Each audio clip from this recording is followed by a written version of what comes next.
Hey there, it's Kat and this is Brews and Reviews.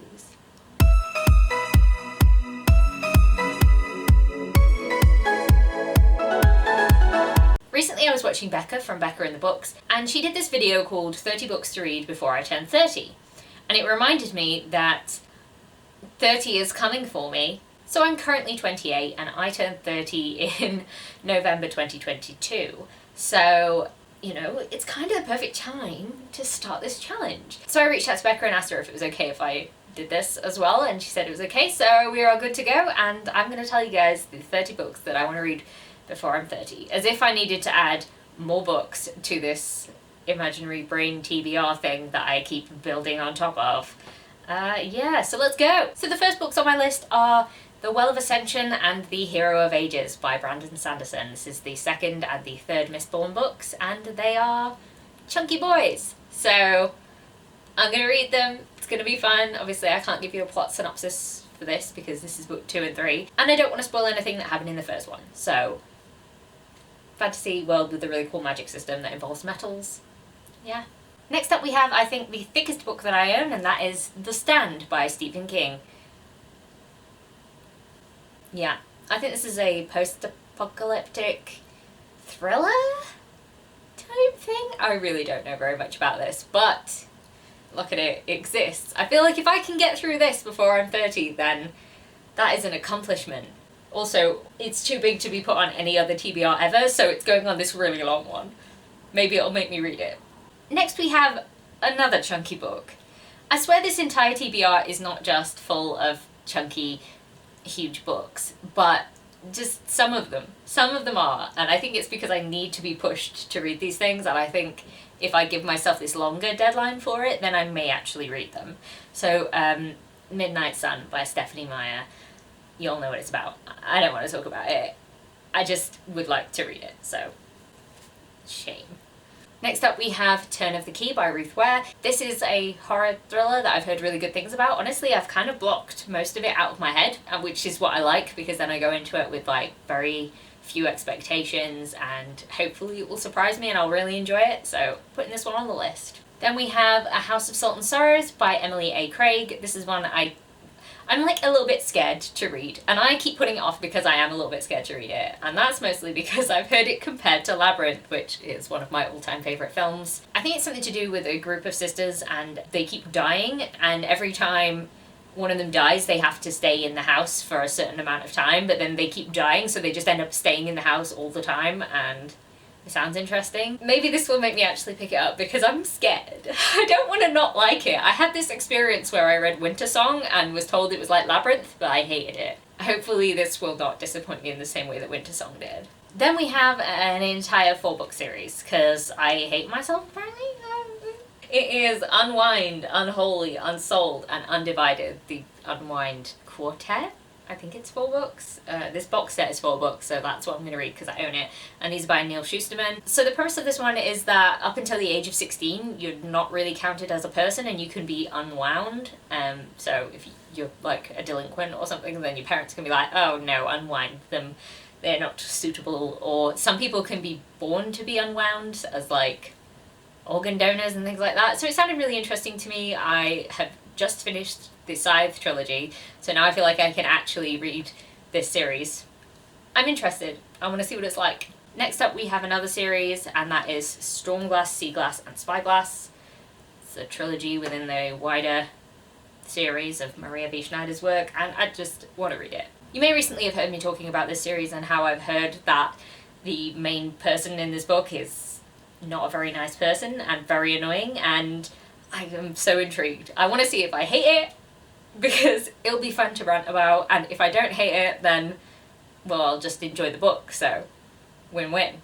Oh, I can't really tell you anything about what happens in those books without spoiling something that happens in the previous trilogy, so I'm not going to tell you what those books are about. So next up on the list is My Favourite Thing is Monsters, and it's a giant graphic novel. I have no idea what it's about. I think it's vaguely detective-y, and it's drawn in like a ballpoint pen style, which looks really interesting. The reason I'm not getting it down is because it's currently supporting all of my other graphic novels, and I don't want the things on my shelves to fall down, so Sorry. Another series alert, because really, if I don't put the entire series of these things on, am I ever gonna actually finish the series? And then am I gonna have to reread it? I don't want to do that, so I'm just putting the whole series things on this list. You know, I want the easy life here, and I say that as I'm about to hold up some more chunkies. Yeah. So we have Queen of Shadows, Empire of Storm, and Kingdom of Ash. These are books 4, 5, and 6, I want to say, in the Throne of Glass series. That is excluding the Kale story, and I'm excluding that for a reason because I don't want to read about Kale. I'm gonna read it, I just don't want it to be on this list, because Kale. Then we have Horns by Joe Hill. I really don't know what this book is about. I know there was a film with Daniel Radcliffe in, I think if it's about the same thing. I just know that I read Nosferatu by Joe Hill and I really liked it, and I was like, let's get Horns. Let's read it. So I'm putting it on the list because I think it will actually push me to read it. Then we have Storm of Locusts by Rebecca Roanhorse. This is one I've been meaning to pick up for ages and I just haven't been picking it up. It's really small. I don't know why I haven't picked it up.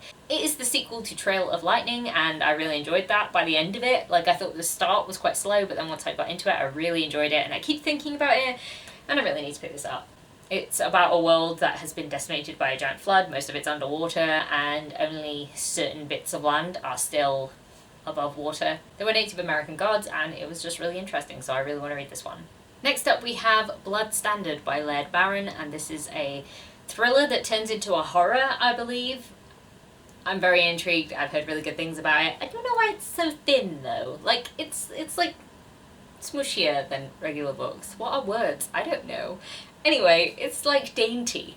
But I'm gonna read it because I really want to read this one and we'll see what it's like. Then we have A Killer's Mind by Mike O'Mare. This is a thriller that I really want to read, very interested in it, and yeah, just it's on the list because I want to read it. I don't really know very much about thrillers that I want to read, to be honest, because I think that kind of can ruin the fun. I once read the synopsis of the back of a thriller and it basically told me something that happened 200 pages in and I was like, really? Really? Just a short interlude to say that my cat is now licking his butt right next to me. You can't see it, but now you know. So next on the list is The Luminous Dead by Caitlyn Starling. This is like an underwater thriller, like a scuba diving thriller thing. Okay, I just really like it when people go down in the deep because there's so much unknown down in the deep and then horror things happen. It's a kind of horror that I really, really like, is like deep sea horror. And if you guys know any more recommendations like this, I'm like really here for it, so I can't wait to read this one. I think I'm going to be reading this one as a buddy read with Kayla from Crack Into a Good Book, so I'm really looking forward to that. It's going to be a fun time. Next up we have The Invisible Life of Addie LaRue by V. Schwab. So many people love this book, and I bought it on Audible recently because it was in a sale, and I'm going to read it. Then we have A Heart So Fierce and Broken and A Vow So Bold and Deadly by Bridget Kemmerer, because I still haven't read the continuation of this series. Really need to do that. That's why it's on the list. Yeah, this is going to be fun. I feel like I've given up on giving you guys synopsises, and that's just because I'm trash. I'm trash at that. But like, thanks for watching if you're still watching. I've still got a few more to go, but like, I appreciate you. I hope you know. So next on the list is Radio Silence by Alice Oseman. I've completely, absolutely blanked what this book is about, but I've heard it's really good and I'm very interested. Obviously I love the Heartstopper graphic novels and I am really interested to actually read a novel by Alice Oseman, so that is kind of the driving force behind me getting this one. And then we have, I think, the last chunky boy that is going to be on this list, and it's The Priory of the Orange Tree by Samantha Shannon, because I've been saying I want to read this book for such a long time and I keep putting it off because it's a big boy, but it is a standalone and I feel like that should make me happier. Like, you know, maybe a bit, maybe make it easier, I don't know. I want to read about the dragons and the sapphic-ness. That's what I want to read about, so I should pick it up. Then we have A Sorcery of Thorns and An Enchantment of Ravens by Margaret Rogerson. Faye. Yeah. And last but not least, we have Deadhead by Cj Skews. This is the last book in the Sweet Pea trilogy, and I really want to know how Rhiannon's story ends. So I'm definitely going to be reading this one at some point soon, and I was like, but yes, I can end Rhiannon's story before I'm 30, and that sounds like a good plan. If you don't know, Sweet Pea is a darkly humorous thriller that gets quite violent at times because you're from the perspective of a serial killer. It's fun. So those are the 30 books that I want to read before 30. Hopefully there were 30 books there. If I counted correctly, they were, but you know, maths. So I am really excited to read all of these. I do have like one small concern, and I think that is if I hate one of the books, I'm not going to read the sequels. I'm really not going to enjoy reading the sequels if I make myself read the sequels.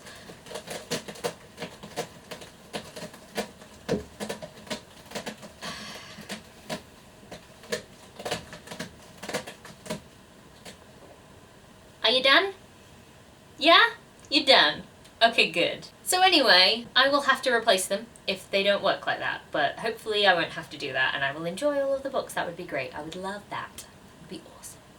Anyway, if you enjoyed this video, please leave a like, comment, subscribe, and I'll see you in the next one. Bye!